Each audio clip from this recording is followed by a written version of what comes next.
Hello, and welcome to the Holistic Living, Learning, and Loving podcast, where we are bringing you back to the basics. We explore sustainable living and holistic health and strive for progress, not perfection. So please join us on a wellness journey and feel empowered to make positive changes in your life. Hey guys, thank you so much for joining us today. We really appreciate you guys coming back. We took a little break for Thanksgiving and some rest and relaxation and connection time. And so we took the week off last week, didn't record anything. We feel a little rusty today, at least I do, but I'm struggling because we're traveling and I'm kind of like feeling a little funky. And so Rachel got sick and she ended up having to go to the emergency room. Yeah. And we just wanted to talk about it because it's like, we like talk about all the holistic stuff. And I know like you were telling me you tried every single thing, all the tools in your toolbox, but like you got to know when enough is enough and you have to just go and take care of yourself. First it hit my kids, like my son got sick. He ran fever for like 3 days, low fever, but he got better. He was not feeling well, but he got better. And then my daughter got sick and she wasn't very sick. And then it hit me and I was just drained, but which is kind of, typical. I was like, okay, this is going to pass soon. And I'll take all I have my whole little routine with my herbal remedies that usually work really well. I'll get sick and it'll help me get better within a day or two, and I'll be fully recovered. But this time it just kept getting worse and worse and worse and nothing even touched it. And I was just starting to get worried. I had no energy and I was just in a lot of pain. It was a lot of sinus pressure. And then a week goes by and then all of a sudden I started feeling like somebody just hit me on my cheek, all along my cheekbone, just hurt so bad. And I started doing the lymphatic massages because all my lymph nodes and my glands were just hurting. And I felt all the sinus pressure and my nose was so stuffed. I was like, maybe it's just not draining, And I made this really bad decision to sleep with my head up, thinking that would help things drain. I should have just slept on my back. That would have helped things drain. I think I made things stay stuck in my head. So then I woke up the day before Thanksgiving, which was my birthday, crying. I was in so much pain. My ear felt like it was about to explode. And I was just like in so much pain. Like I couldn't think clearly. It was really overwhelming and I was really scared. And I knew I had to go to the hospital. And I called Nick. He was already on his way to work. He was like probably 45 minutes away. I was like, you have to turn around and come home right now. I was crying. My son had to console me like a baby. Oh, that's He so did. Sweet. He was so sweet. He sat there and with his arm around my head and massaged my ear. And he's like, "It's okay, Mom." It's gonna make me cry. Yeah. He's like, "Deep breaths, Mom." I know you're gonna make me cry. It was like so sweet. And he actually really made me feel a lot better. Oh my God. I know, so dude. Sweet. So sweet. And That's great. I know, heart of gold. And I told him after, I was like, "Bentley, you really helped me." You really, really helped me. Like it helped him rubbing my ear, just helped me be able to relax enough to like calm down because I was really freaking out. So yeah, I told Nick, I was like, come home now. I have to go to the hospital. And he knew if I said I needed to go to the hospital that I was serious because I never go to the doctor, much less the hospital, And going over there, I was crying. I was like, I know they're going to give me antibiotics. I knew I had an infection. And I was just like, I don't want to. I have gone over a year or maybe even close to 2 years without taking an antibiotic, a Tylenol, and ibuprofen because I've been on a mission to heal my gut. And I've really, really made a lot of progress healing my gut. And I've just started within the last 2 or 3 months seeing the results, like real results from that. And then boom, I got to take antibiotics. I cried in front of the doctor like a baby. And then he was probably like, and you told him that you didn't want to take antibiotics. Yeah, I know. I could feel the eye roll. He was like, she's crying because she has to take antibiotics. Yeah. Like, oh my God. He probably like went home and told like his wife, get this. It's exactly literally what happened, having a panic attack because she had to take an antibiotic. And I was crying like a baby about it. And then I also got prescribed steroids, which is even worse in my book, right? And I wasn't going to take them, but I was in so much pain. The antibiotics weren't killing that pain fast enough. So I took them and I felt a lot better once I took them. And that kept going on for 4 days. I tried to go without them. And it was like getting into my jaw and my teeth. It was like so painful. And or maybe I'm just a tit. I don't know.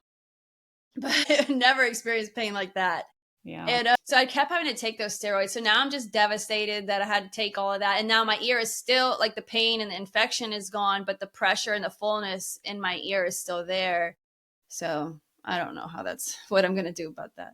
But ultimately, it's okay. You'll get your gut back. You Yeah, I know, already have a everything's going to be plan. okay. And you did what you had to do. And that's what we try to talk about is, yeah, we're into that stuff. But there's a point where, like, okay, enough is enough. Now I have to do Yeah, what I had to. modern medicine is for, is like acute cases where you need that, you know? Which is why we live in a great time though, because we do have that. Like, so if we were back in the old days, I could have died, like Yeah. we wouldn't have had this option. So at least like we don't have to always run to these options right away, but if it gets very serious, we have it. So it's like the best of both worlds. It's a really great time to be alive in that aspect as long as you use things appropriately. Yeah.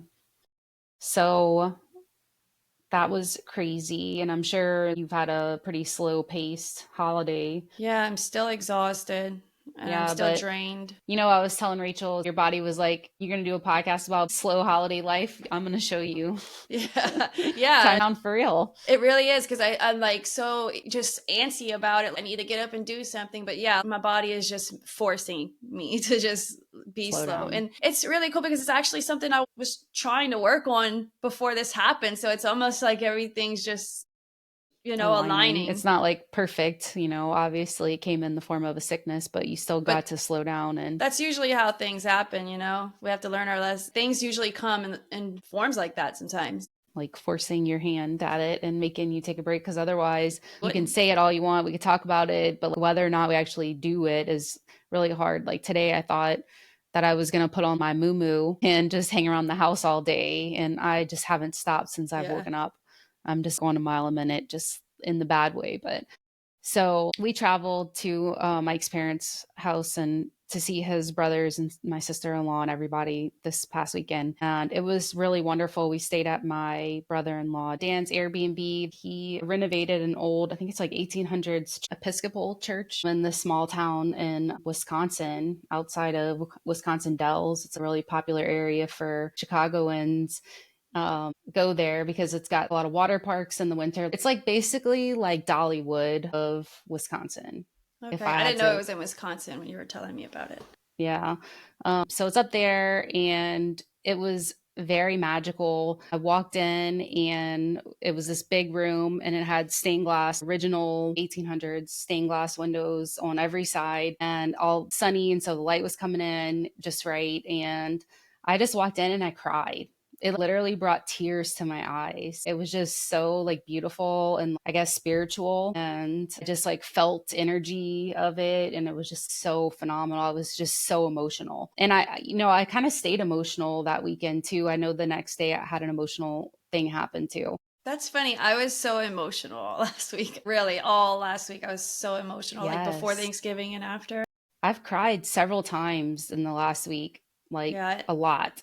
Not it's for really not extended typical for periods, me. but yeah, I used to not cry at all ever. And lately, since I've been more spiritual and meditating and all these things and self reflective, I've been crying a lot more. So, yeah, so that was really something for me. And I really helped me connect with my in laws really well. I feel like we connected like we've never have on this trip. And it was amazing. And connecting with my brothers in law and my sister in law and their kid too was really great. So I felt really good. And I tried to pull each one of them aside and give them, you know, like I pulled Dan aside and I was like, it's so beautiful, so powerful. You did such a good job. You know, I wanted them to know like they did a good job because I feel like we don't hear that enough as adults that we did a good job. So I did Yeah. that and I pulled my brother in law aside and was like, you're such a good dad. Because he really is. It's really heartwarming. We started calling him Saint Andrew and Mike is Saint Michael because they like put up with so much stuff and they're just like little saints, not perfect but great dads and all, great husbands anyway. So it was really great connection for me and spiritual and emotional. I lied the next day too because Addison got really upset and she went in the vestibule, which it's funny. It's like this little hallway, but the vestibule, and she was crying. And I was like, Addie, baby, come see, baby, let me hold you. And she was just like, no.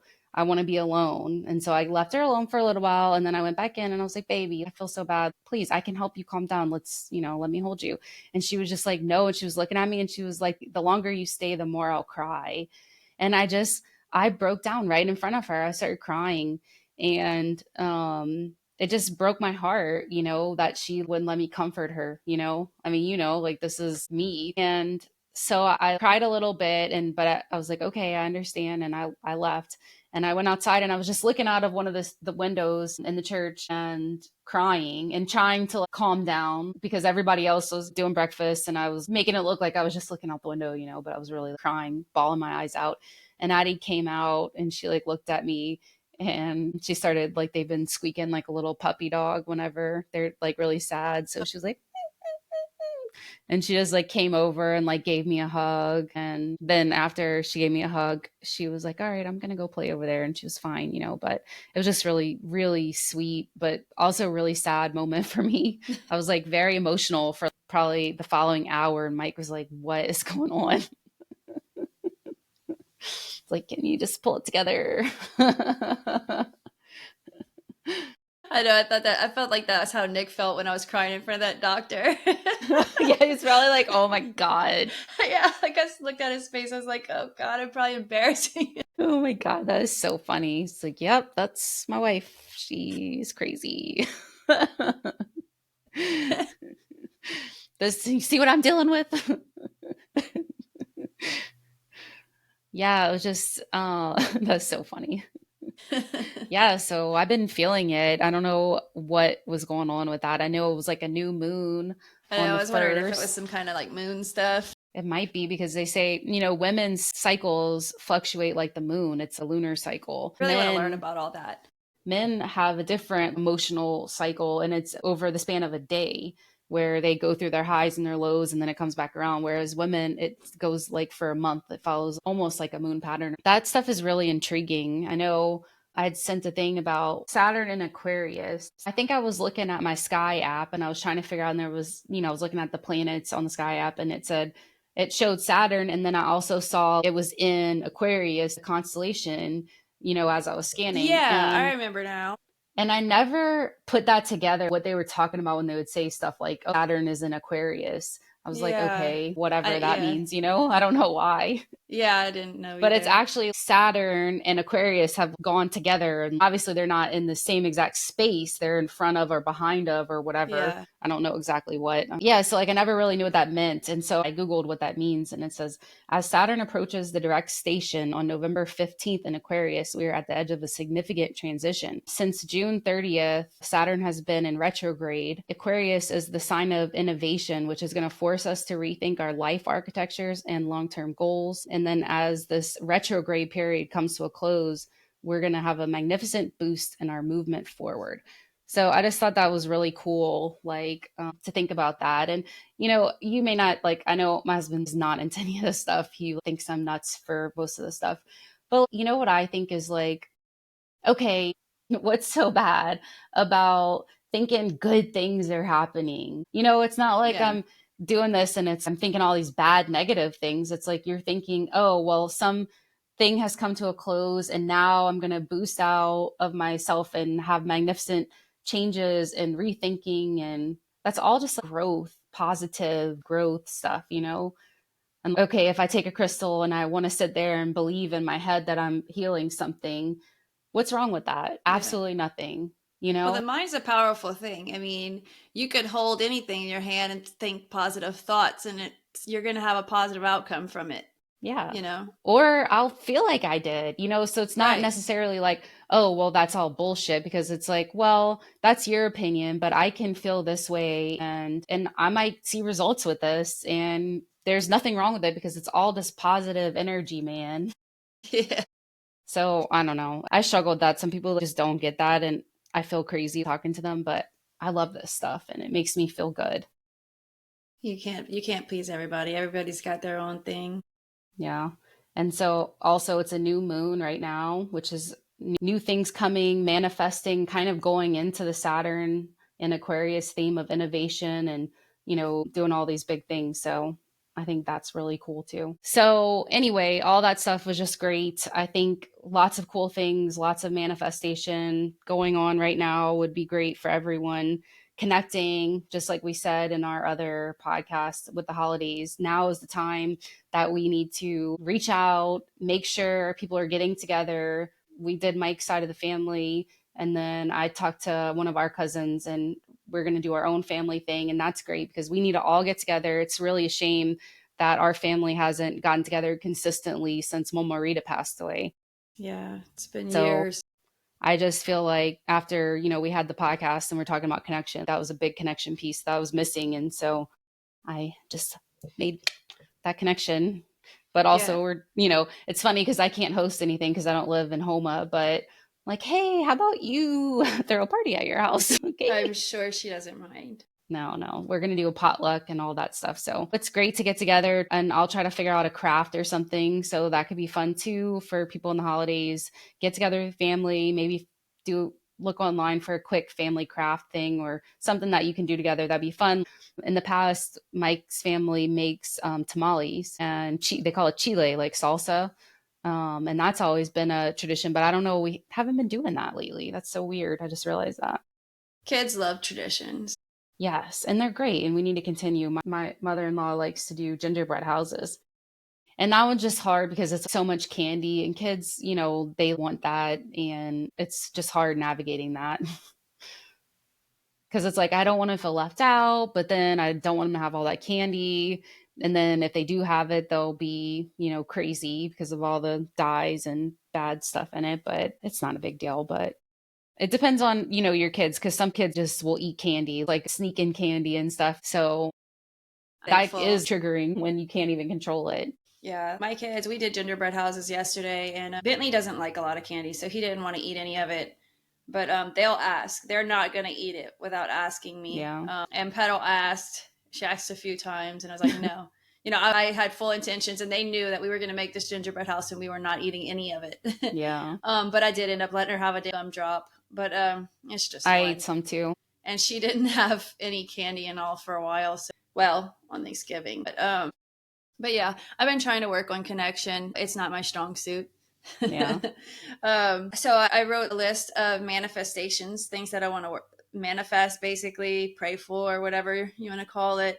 And one of them is that I want to foster family relationships and connections and build bonds and, take care of that and make it a priority, Mm-hmm. Uh, Me too. Yeah. I mean, especially in this day and age, we're just so detached. Families don't get together anymore. I guess you can't say that for everybody, but from my experience in my family and a lot of families that I see, they just don't get together like they used to. They don't visit, they don't talk. And Well, a lot of it's partly because people move away, and it becomes fractured. When we were kids, the only person that was gone was Uncle Chippy, yeah. and all the rest of our family was there. But we still felt like every time he came down, everybody got together and it was a big thing. Yeah. I feel like that's so different now. I feel like also a lot of people, when the holidays come around and you're on social media, everybody's talking about like, oh God, you're going to have to be around that annoying family member who says this and that. I don't relate to that. Every time I get together with family members, and look, for Thanksgiving, we have my side of the family and Nick's side of the family. Two totally different families that come together, and we all have a great time. Yeah. I don't dread seeing any one person or anything. I have a good time talking to everybody. And I think we just have to embrace our differences, put them to the side and just connect. Yeah, I think that it's important to connect with people and, like I said earlier, to lift them up when lifting is available. Like anytime I get an opportunity to pull somebody to the side and tell them something good, I'll usually do it. And I tell Mike too. I'm like, hey Mike, why don't you, like I told him that idea too. You should say it too because it feels good to like hear that stuff. And it's true, So there's nothing wrong with it. But I'm just all about right now letting people know that, I'm here for you, I'm here with you, I'm connected, and we're in a good place. And I just love that. I don't know. I'm really vibing with that right now. But then also in taking that inside my own house and like trying to be more connected with the girls and I've been really trying, especially since that stuff happened with Addison, to really pause and stop before I react, stop before I say something. Just whenever I'm getting triggered, to just hold off and wait for a second. And then that's really so helpful when you can start doing that consistently. I'm not consistent. Been trying to focus more on relationships rather than all the things that need to get done. Mm-hmm. You know, it's so easy to get carried away and like, oh, this needs to get done, and thinking all these things are so important, and not realizing that our relationships are the most important thing of about life, period. So I was like all stressed out this week because, and last week, because it's been the holidays and I've been really sick and we haven't gotten a lot of homeschool done. Mm-hmm. And at the beginning of this week, I was like, we got to get some lessons done. And finally, I was just like, you know what? Everything in me didn't want to do that. I Yeah. just didn't have it in me. And I was like, the whole purpose of being able to homeschool is to be able to just take Do a this. week or a month off if you want to, do it. I was like, let's just focus on hanging out and spending time together. And the kids were like, yes, please, let's go build this puzzle together. And let's do the gingerbread houses. So we did. We built the puzzle. We put a movie on. We did the gingerbread houses. And I feel like, okay, we didn't learn some math and English, but we had a really great time and some quality time and made memories. And that was more important. 100%. Yeah. I love that. That is so important. That's exactly the message. It makes so much sense when you say it, but when you're living it, it's so, so easy to get caught up in thinking that all those other things are so important, that you'll fight about it. You'll cause chaos in your home about it. You'll force yourself to do things. I mean, of course, when it comes to going to your job and stuff, like you have to go to work. But I am lucky and blessed enough to have the freedom to make these choices. So are my kids. And it's just, I don't know. It's just funny how we can get so caught up and not realize what's really important. I'm loving that. But I feel like I need to put in a lot more effort with my relationship with Mike, and like really try to connect better. Because I'm working on all these other things, but it can be easy to forget about the biggest connection of all. I think you have to focus on your marriage Yes. first, personally. So, just being more touchy, just touching. I mean, that sounds so ridiculous. I can just be so in my head to myself, I guess, that to actually just touch someone, it like requires an effort for me, I find. And especially if you go an extended period of time of not doing that, you get more Yeah. and more stuck in that way. Mm-hmm. If you, at first you have to force yourself to start doing it, but then it'll start to come naturally. And then through that, the relationship will build. Yeah. Kind of like crying. Like I never cried. Like I probably hadn't cried in like a year or two. And I've cried so many times, so many, over so many different things. Same. Yeah. I haven't cried in so long and I've been crying. But it's fine. I feel like it's all good stuff. I'm trying to get back in the groove, do the things that I know I need to do, like the meditation and stretching and exercising, because not doing those things just doesn't work. If I don't exercise, I've noticed my body doesn't feel good. I need to do my stretches and stuff to maintain that, but also not get caught up. Like today, I've just been going nonstop since we got back, just doing all this laundry and picking up stuff, and I gotta cook, and it's just like the list is a mile long of like all the things. It's hard to just like not do any of that and be like, let's just chill. Because also I feel like I don't know what to do besides like watch TV. I just try I to come up with struggle. stuff. I'll say, let's go ride bikes and we'll go walk around. Or not that I always feel like doing all that stuff, but I just know that we need to do something. Yeah. So I just try to come up with stuff, go build a puzzle, play a board game. Hmm. With Nick, yeah, we mainly watch TV. Or Nick and I will go out in the garden. But we really enjoy watching shows together. That's our thing. We really like doing that. But yeah, we'll just go shopping together, grocery shopping or something, or go to Oh yeah. Lowe's. I was like thinking the mall. No, no, Go to not the like that mall. kind of shopping. Just That's like funny. like errands. Yeah, yeah. No, You yeah, know. for sure. Yeah, I'm kind of sad. Mike has been off work since Thursday, and he went back to work today. Actually had to go into the office, and it's so sad. I just want him to be home all the time. That's how I felt. Nick was off for 4 days for the holidays, and I was really feeling down when he had to go back. And everything in me was just like, I hate how this life this American dream life, like, I don't want this. Let's go in the woods already. I don't want this. Like, I hate it. It's not right. I know. I really hate it too. I try not to say anything because yesterday he was making his lunch and he had the last salad bowl that he brings, and I saw it and I was like, why? Because he like to just communicate that is just like there's nothing he can do about it. I It just know. I makes him try feel not to bad. yeah, because then you don't want them to be having a bad day at work and stuff because they already have to go. I mean, I for Nick, know. he doesn't like his job, so I don't want to make it worse, you know. Mike loves his job, so he's like probably happy to be there and do that. I don't have to deal with these crazy women at my house. It's crying, and the other two are crazy. But it was great. My mom watched our house for us, and that was great to like rely on her and her come through for us was like really wonderful. Just an excellent boost as well. So I'm excited. I'm really excited for our family get together and everything. All right, guys. Well, this was just a little Thanksgiving recap. So we hope you guys liked it. And please like, subscribe, share with a friend. We have some really great episodes about living slow for the holidays. If you missed that one, please go back and do that one because that's a really good one. But we'll talk to you guys later. Bye.